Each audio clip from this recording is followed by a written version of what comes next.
Hello, this is Michael Manna. I'm an attorney at law. I practice law in Ridgewood, New Jersey. The name of the law firm is Michael A. Manna and Associates. We're an elder law and estate planning firm. We teach this stuff to other lawyers. We teach it to certified public accountants. We teach it to social workers. We also have a law office in Suffern, New York. If you'd like to get a breakdown of our qualifications in more detail, please take a look at episode 1.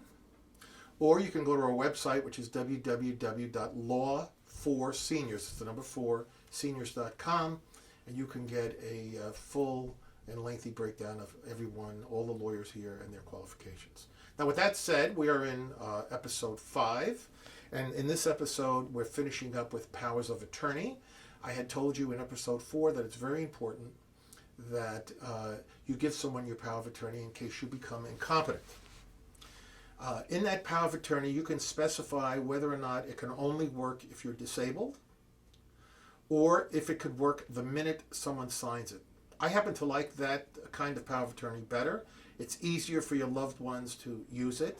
All they have to do is prove you're alive, where if you have one that says you can only use it if you're disabled, they then have to prove you're disabled, which can be problematic. The key is you must trust the person you have given this power to. And I'm going to tell you one thing that most lawyers don't know, and I know because I teach them. And that is there are certain things you cannot do with a power of attorney unless you are specifically authorized to do it. And I am admitted to practice in both New York and New Jersey, and I can tell you in both states this is the law. And one of the most important things we want your agent, who is the person you're going to give your power of attorney to be able to do, is to give away your assets.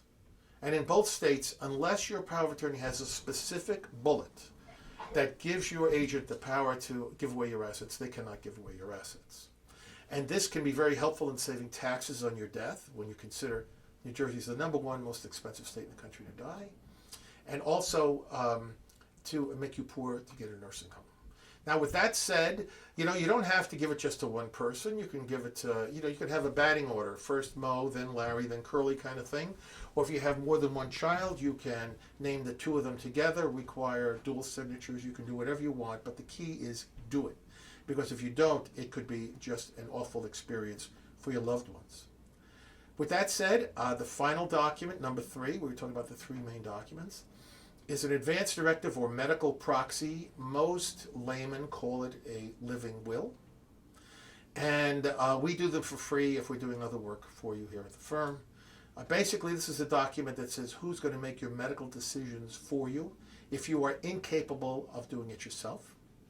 It also says, if you are terminally ill or permanently unconscious or in a permanent degenerating state from which there's no likelihood of recovery, that you want to be removed from life support.